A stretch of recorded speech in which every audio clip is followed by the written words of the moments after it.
Avant de regarder cette vidéo, n'hésite pas à t'abonner à la chaîne et à laisser un petit commentaire. C'est gratuit, ça mange pas de pain. Bonne vidéo. Bonjour à toutes et à tous les amis, c'est Drummer Passion Météo Gironde, j'espère que vous allez bien. Moi pour ma part ça va plutôt tranquille. Aujourd'hui on se retrouve pour cette nouvelle vidéo en ce jeudi 3 novembre 2022.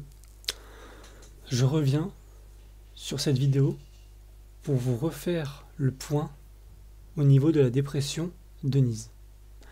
Alors, depuis mon point que j'ai fait hier soir, y a-t-il eu du changement? Eh bien oui, j'ai envie de vous dire qu'il y a eu un net renforcement du vent sur les dernières projections numériques de ce matin. Rappelez-vous, hier je vous ai dit que mon avis était un simple coup de vent au vu des prévisions de hier soir, mais apparemment, d'après les nouvelles actualisations des modèles, le vent est revu à la hausse. Je vais vous expliquer tout ça, donc là je vais vous faire sur le modèle GFS cette fois-ci, pour vous montrer un peu plus en détail. Alors, on peut apercevoir la dépression ici, donc c'est actuellement à 19h là, à 995 hectopascales, le cœur dépressionnaire arrive sur le Royaume-Uni. Donc on peut voir qu'au sud de cette dépression, les isobars sont très resserrés au large de la Bretagne. Et effectivement, actuellement, nous avons beaucoup de vent au large de la Bretagne. Et cet après-midi, nous avons eu un petit peu de vent sur la côte atlantique. Effectivement, des pointes à 80 ont été observées, mais rien de méchant. Que va-t-il se passer dans la nuit? Et bien dans la nuit, cette dépression va continuer à avancer, cette fois-ci en direction des côtes de la Manche. Le cœur dépressionnaire va s'affaiblir en remontant à 1000 hectopascales, mais vous pouvez voir que la zone d'isobars très resserrée va attaquer les côtes atlantiques. On va passer au modèle Arome pour les vents. Alors, changement comparé à hier, j'ai envie de vous dire oui. Alors là, on peut apercevoir qu'aujourd'hui, cet après-midi, vous voyez qu'il y a eu un petit peu de vent sur la côte aquitaine, sud-ouest, des petites pointes, comme je vous ai dit, à 80 km/h, rien de méchant.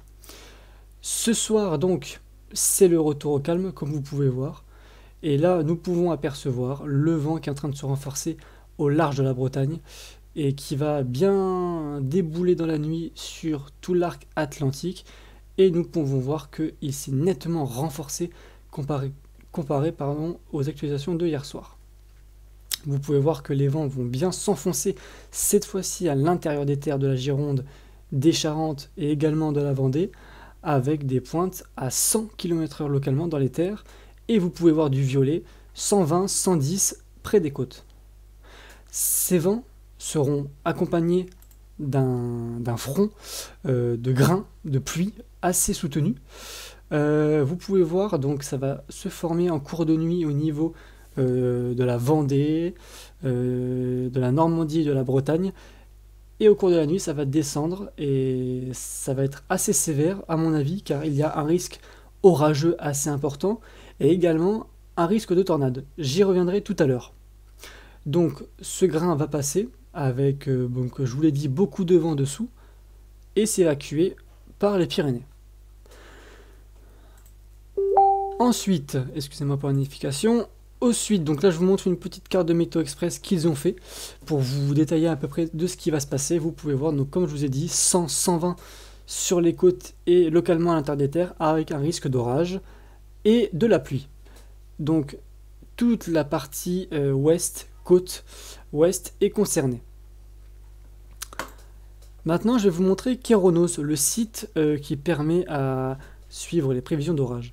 Alors vous pouvez voir que ils ont mis un risque d'orage fort sur le centre-ouest du pays, avec un risque de tornade localement. Alors ce signe-là me laisse un petit peu perplexe, je pense que c'est un petit peu abusé, ou peut-être des risques de phénomènes tourbillonnaires ou de trombes marines. Ça reste à voir, mais on peut voir qu'il y aura localement un risque d'orage sous ces forts grains et de phénomènes venteux assez violents. Voilà, je vous laisse là pour cette petite vidéo les amis.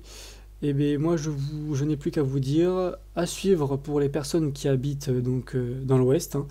à suivre de très près de ce qui va se passer dans le courant de la nuit et surtout la matinée, car la Gironde sera surtout concernée dans la matinée de vendredi. On verra bien ce qui va se passer. Je suis tout ça avec vous, hein, et on se tient au courant pour la suite. À très bientôt, merci.